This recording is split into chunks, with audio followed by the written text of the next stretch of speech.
السلام علیکم۔ امید ہے کہ آپ سب خیریت سے ہوں گے اور میں بھی خیریت سے ہوں۔ میں 2 دن سے شارٹ نہیں ڈال پا رہی ہوں، مجھے ٹائم نہیں مل رہا تھا اور آج مجھے ٹائم ملا ہے، تو میں سوچی کہ میں آپ کے ساتھ ایک بات شیئر کروں کہ میں نے سوچا کہ میں نماز کے بارے میں بتاؤں کہ نماز کی ہماری زندگی میں کتنی اہمیت ہے۔ قرآن و حدیث میں نماز پڑھنے کی سخت زور دیا گیا ہے۔ یہ عبادت تمام عبادتوں میں سب سے بہترین اور سب سے افضل ہے۔ نماز تو ہر مسلمان پر فرض ہے اور ظاہری طور پر تو مومن اور کافر کے درمیان جو فرق کرتی ہے وہ نماز ہی ہے، اور اور مسلمانوں کے ایک خاص یہ پہچان بھی ہے۔ اور حضور صلی اللہ علیہ وسلم نے ارشاد بھی فرمایا ہے، ان بین الرجل و بین الشرک والکفر ترک الصلاۃ، آدمی اور کفر اور شرک کے درمیان نماز چھوڑ دینے کا ہی فرق ہے۔ اور اگر ہم نماز نہیں چھوڑتے ہیں تو یعنی کہ ہم اللہ تعالیٰ کی ہر چیزوں پہ مکمل ہیں، اور اگر ہم نماز چھوڑ دیتے ہیں تو اس کا مطلب یہ ہے کہ ہم کفر اور شرک کے درمیان کھڑے ہیں۔ اسلام میں تو نماز کو جتنی اہمیت دی گئی ہے، کسی اور عبادت کو اتنی اہمیت نہیں دی گئی ہے۔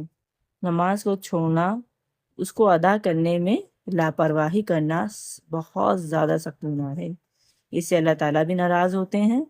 اور ایک اور حدیث ہے جس میں رسول اللہ صلی اللہ علیہ وسلم نے فرمایا کہ جو بندہ اہتمام سے نماز ادا کرے گا، یعنی پابندی کے ساتھ نماز ادا کرتا ہے، تو وہ نماز اس کو قیامت کے دن اس کے واسطے کیا ہوگی؟ نور ہوگی، جس سے قیامت کے جو اندھیرا ہے نا اس میں روشنی ملے گی، اور اس کے ایمان والا ہونے اور اللہ تعالیٰ کا فرما بردار بندہ ہونے کی نشانی اور اس کی دلیل بھی ہوگی، اور اس کے لیے نجات کا بھی ذریعہ ہے۔ اس لیے ہم لوگوں کو کبھی بھی نماز نہیں چھوڑنی چاہیے اور اس کو وقت پر ہی ادا کرنا چاہیے۔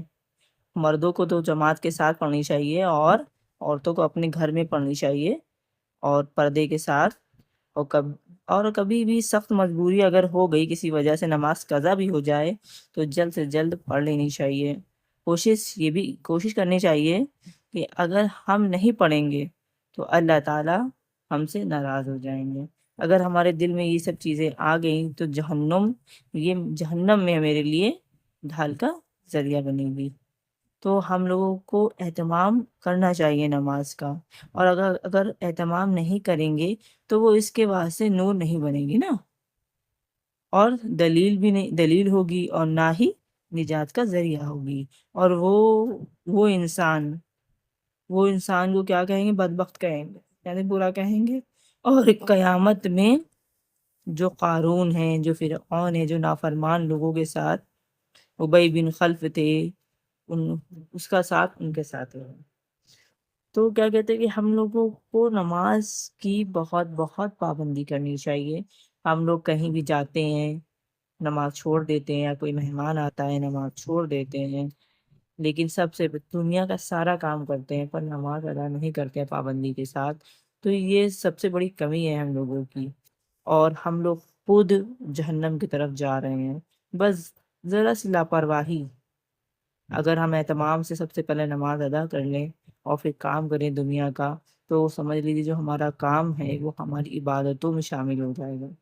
تو ہم لوگوں کو نماز کی پابندی کرنی چاہیے زیادہ سے زیادہ۔ اللہ تعالیٰ ہم کو بھی ہدایت دے اور آپ سب کو بھی ہدایت دے۔